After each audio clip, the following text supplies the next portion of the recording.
Hai Sobat Belajar, pada video kali ini kita akan membahas mengenai klasifikasi makhluk hidup.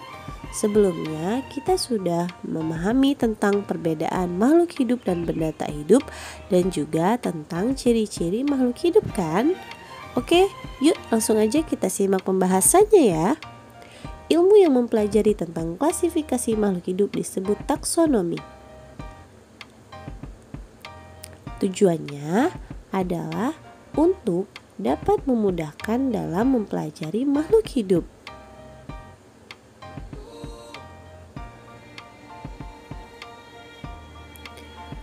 Perhatikan tingkatan takson berikut ini ya. Di tingkat paling tinggi yaitu kingdom, lalu kemudian ada filum untuk hewan dan divisi untuk tumbuhan, kelas, lalu ordo, famili, genus, dan juga spesies. Semakin sedikit anggota, kan semakin banyak kesamaan ciri, dan semakin banyak anggota semakin sedikit kesamaan ciri. Lalu berikutnya metode penamaan ilmiah atau sistem tata nama ganda, disebut juga binomial nomenklatur, ditemukan oleh Carolus Linnaeus. Setiap makhluk hidup memiliki nama jenis terdiri atas dua kata Latin. Kata pertama menunjukkan genus dan kata kedua menunjukkan spesies. Kata pertama penulisannya diawali huruf kapital, sedangkan kata kedua diawali dengan huruf kecil. Penulisan dicetak miring atau diberi garis bawah. Perhatikan contohnya ya. Oryza sativa.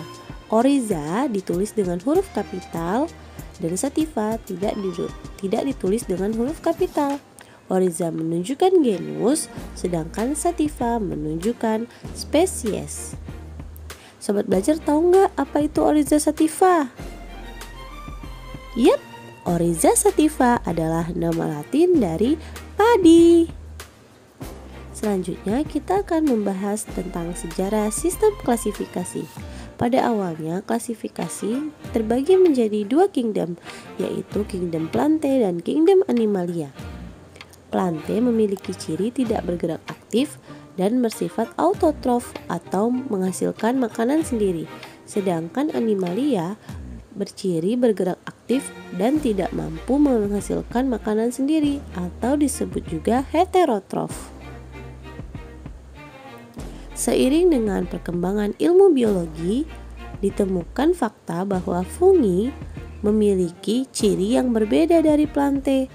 Dulu awalnya fungi termasuk dalam kingdom Plantae loh. Tapi karena fungi bersifat heterotrof atau tidak mampu menghasilkan makanan sendiri, fungi dipisah dari Plantae.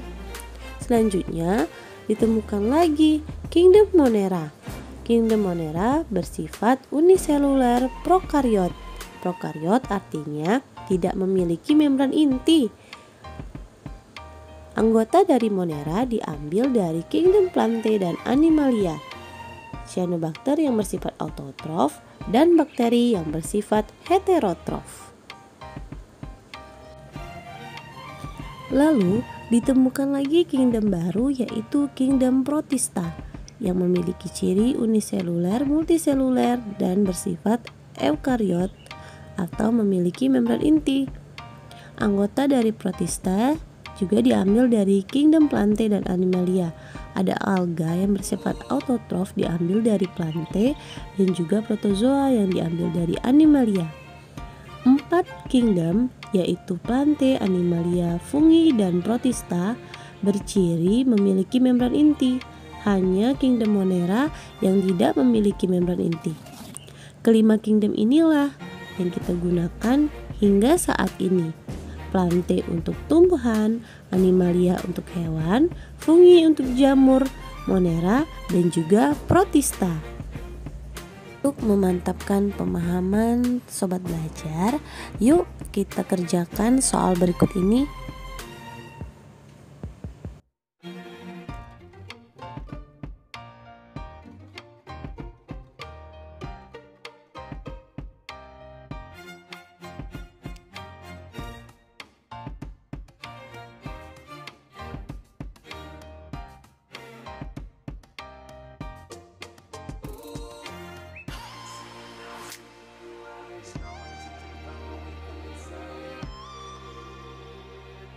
Oke sobat belajar, sekian dulu ya pembahasannya.